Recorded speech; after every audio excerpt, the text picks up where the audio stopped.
एक राजा दूसरे राजा से लड़ाई हो गई। एक राजा के पास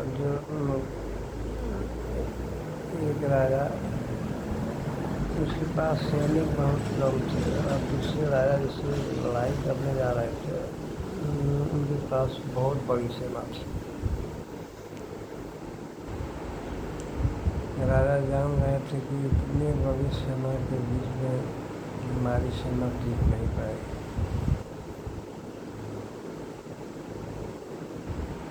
तब वह राजा क्या किया, अपने गुरु महाराज के पास गए। लड़ाई तो हर हाल में करना है, लेकिन जिससे मैं लड़ने जा रहा हूँ उनके पास बहुत बड़ी सेना है, हमारे पास सेना की बहुत छोटी टुकड़ी है। तो साधु बोले कि देखिए सेना कितना बड़ी रहे, मनोबल से लोग हारते और जीतते हैं। यदि मनोबल टूटा नहीं तो फिर जीत जाते हैं। क्योंकि तो कैसे ये होगा, तो देखिए एक तरीका है, जो पहाड़ पर जो मंदिर है वहाँ जा कर के चारों तरफ दीपक जला दीजिए और दिन में तो लाइट जलाएगा तो बाहर लाइट आएगा नहीं। और कुछ ही दूरी पर अपने सेना को रोकिए, जैसे मंदिर दिखाई पड़े और सभी से नीचे बोलिए कि यदि मंदिर में ये अपने आप लाइट जल गया, दीपक जल गया तो विजय हमारी होगी, और जब नहीं जला तो फिर हम लोग लड़ाई करने जाएंगे भी नहीं। तो ये बात गुप्त रखना और किसी गुप्तचर के द्वारा ये काम करवाना, दीपक जलवाने वाला। राजा ने अपने गुरु किया बात को मान लिए और एक गुप्तचर को टिक्के से मंदिर दीपक जला करके दिनों दिन छिपे हुए वहाँ से निकल गए। सबसे वही दीपक का इंतजार करने के लिए पूरी दूरी पर बैठ गए। जैसे जैसे अंधेरा छाते गया दीपक का प्रकाश चारों ओर फैलने लगा। देखा तो राजा बराबर निश्चित है, डरने की बात नहीं है, और जीत हमारी होगी। क्योंकि गुरु ने बताया था कि यदि मंदिर में दीपक अपने आप जल जाएगा तो आपकी जीत होगी, नहीं तो वहाँ से लौट जाना।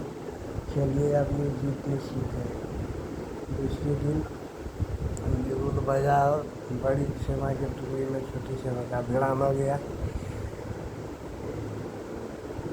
भिड़ान हुआ तो एक सबका मनोबल इतना तेज था कि लग रहा था कि छोटी सेना हार जाएगी, लेकिन मनोबल के चलते से सब मने एकदम पूरा इन लोगों को पूर्ण विश्वास था कि हम लोग का जीत हो गया। वो पूरे उत्साह के साथ बड़ी भारी टुकड़ी में भिड़ान मार दिया, मार काट मचाते मैंने अंदर तो गतवा बड़ी सेना को तहस नहस करके और यही छोटी सेना की विजय हुई।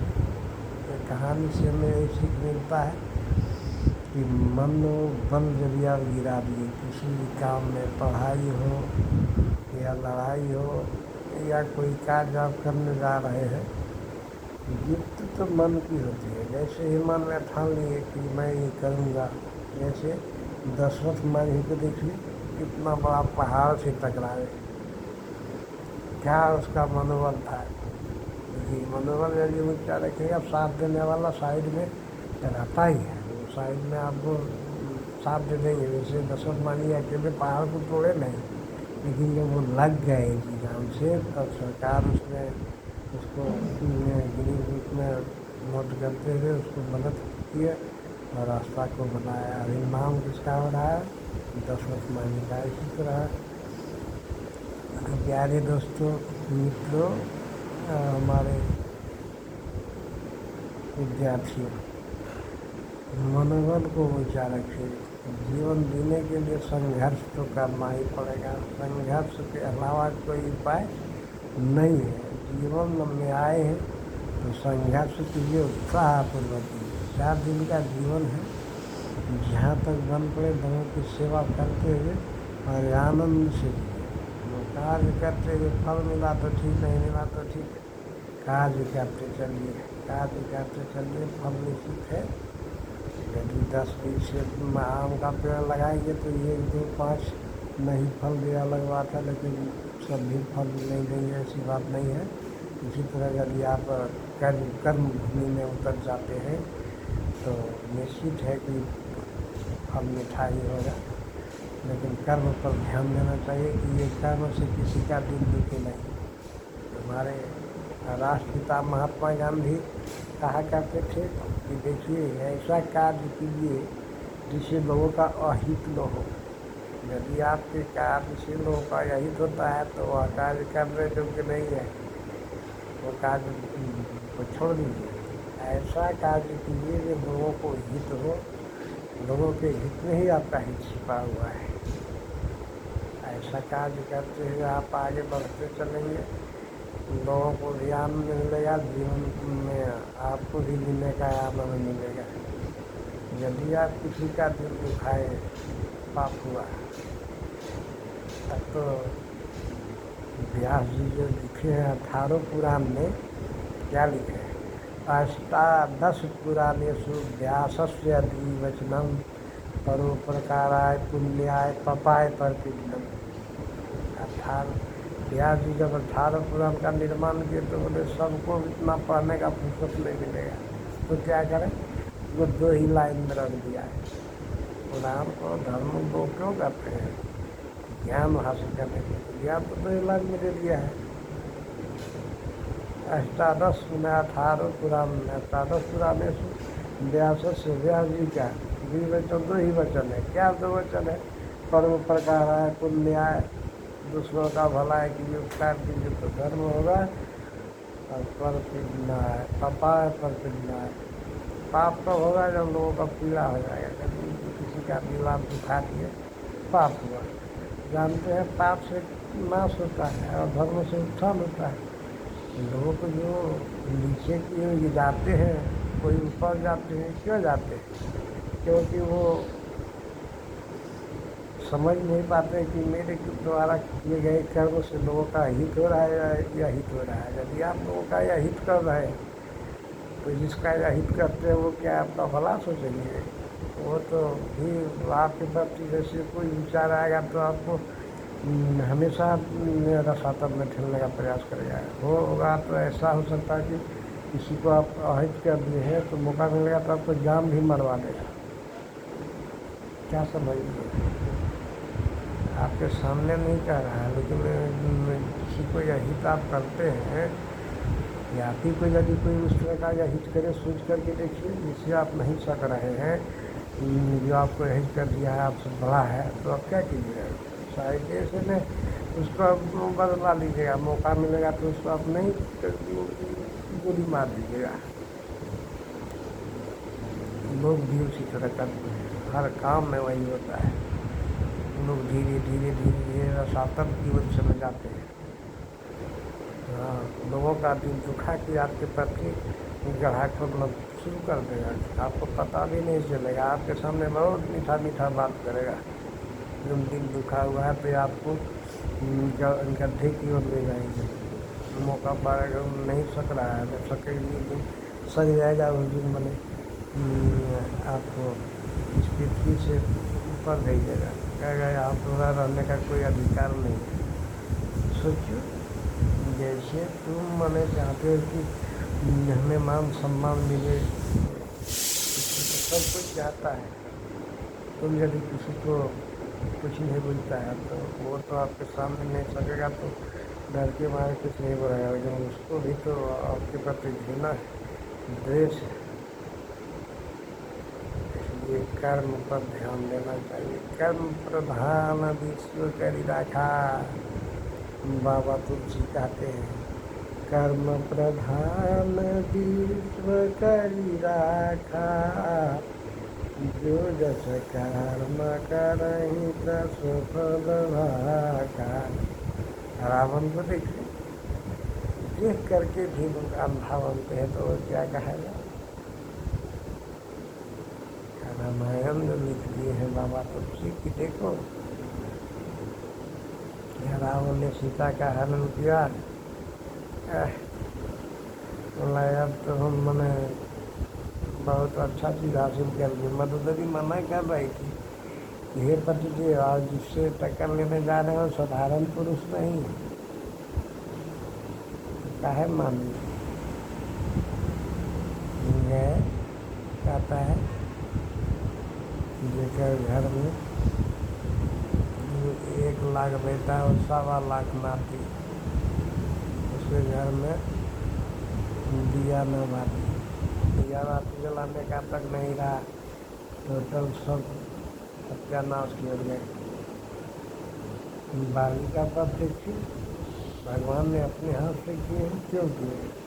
छोटे भाई की पत्नी को अपना पत्नी बना लिए थे।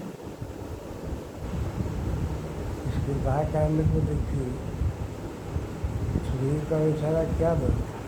तो भाई जब मैं दामों का लड़का मैं आई, आज रात जब बसुर में जब बोले किशनगर में चिल्लाया, तो बाली तो किसी के दुश्मन के बल को देख करके सहन नहीं कर पाते थे, क्योंकि दुश्मन का बला भगाली में आ जाता था।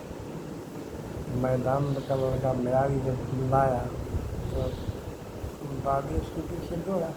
सुग्रीव भी छोटा भाई भी पीछे कहाँ रहा, वो भी अपने भाई के पीछे ले गया। और जब वो दोनों मैदानों का लड़का मेयारी गुफा में घुसा तो बाली भी घुसा। घुसते समय उसने अपने छोटे भाई को क्या आदेश दिया कि मैं 15 दिन तक, हे अनुज, मैं 15 दिन तक इस लड़ने का क्षमता रखता हूँ, यदि 15 दिन तक तुम मेरा बात कहना यहीं, अगर 15 दिन तक नहीं आया तो सोचना कि मैं मारा गया। तो भगवान से क्या कह रहे थे, सुग्रीव की, हे प्रभु, मैंने वहाँ 15 दिन कौन कहे, तुझे 1 महीना तक रहा। 1 महीना के बाद जब देखा कि गुफा से खून की धारा निकला, तो जब मैदान के लड़का मेयारी ने मेरे भाई को मार दिया और कहा कि मुझे न मार देगा, इसलिए मैं भी कम ताकत नहीं था, विशाल चट्टान को द्वार पर लगा दिया, वहाँ से भागाया। अब भागाया तो क्या किया, यहाँ आकर के सब ने देखा कि राजा भी राज कैसे चलेगा, तो मैंने किसकी का राजा बना दिया। और मेरा भाई बाली ने किसी तरह उस शिला को हटा कर बाहर निकला, मैं देखा राजा बना लेकर के किसी से भराया और मुझे योग मारा। मार फिर किया तो किया, और क्या क्या मेरी पत्नी को दिया दिया, पाप किया वही। तब न उसको जब बाली पूछ रहे थे कि मैं बेरी सुग्रीव प्यारा, अवगुण कवन नाथ मोहि मारा, भगवान को जवाब देना पड़ गया कि अनुज वधु भगनी सुत नारी, सुनु सठ संग कन्या समय चारी, नहीं जो को दृष्टि दिलो कई जोई, ताही बधे कछु दोष न होई। रे मूर्ख सुनो, छोटे भाई की पत्नी जो घासन लगेगी, बेटी धन और माँ के दाखिल में लगेगी, ये चारों एक समान होते हैं। उसको जो हम एक दृष्टि से देखते हैं, उसको मारने में कोई पाप नहीं है, इसलिए मैंने तुझको मारा। तब बाली को समझा, बाली भी ज्ञानी थे, टोटल बात समझे कि मैंने तो पाप किया है। तो देखिए, तब भगवान फिर उस पर चरण में आप अपना हाथ स्पर्श करते हैं, सारी पीड़ा उसको चली गई। मैं बोला आप अपना प्राण रख लीजिए, बोला नहीं प्रभु, मनुजन जन्म जन्म गठन करते हैं, लेकिन मरते समय मुँह से राम नाम नहीं निकलता है, तो वही राम आज हमारे सामने है, प्रत्यक्ष है। तो ऐसा कौन मूर्ख होगा जो ये अधम शरीर को में रखेगा। और यही का कहते प्राण को त्याग दिए और भगवान अपने धाम से। तब तक तारा विलाप करते हुए आते कि प्रभु अब मेरा क्या होगा, मैं कैसे रह पाऊँगी पति के बिना। बड़ी पगली तुम इसकी विलाप करती है, तुम्हारा पति जो तुम्हारे सामने है।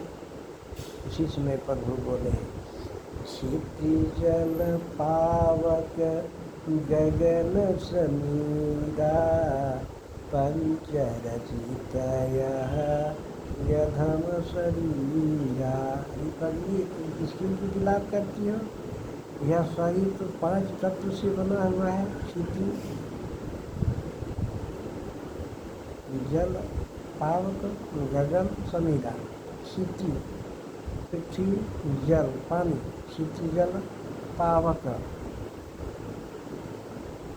अग्नि, गगन आसमान, समीरा हवा। यानी पृथ्वी, जल, हवा, अग्नि, आकाश से ये शरीर बना हुआ है और उसमें भी ये अधम से अधम है। तो आपके पास है, जब सारा को विज्ञान बने तब शांत हो। इस तरह रामायण में आते इसके बच्चों कर्म पर ध्यान दो और डट करके काम करो। परिश्रम से भागो नहीं। संघर्ष जीवन क्या है? संघर्ष। बड़े बड़े ऋषि मुनि या राजा महाराजा जितने भी आप देख रहे हैं, जिसके पास इतना धन है बहुत मेहनत करता है तो होता है। परिश्रम के अलावा कोई दूसरा रास्ता नहीं है। इसलिए सबों को परिश्रम करना चाहिए और अच्छे कर्म पर विशेष करके ध्यान देना चाहिए। फिर बात है।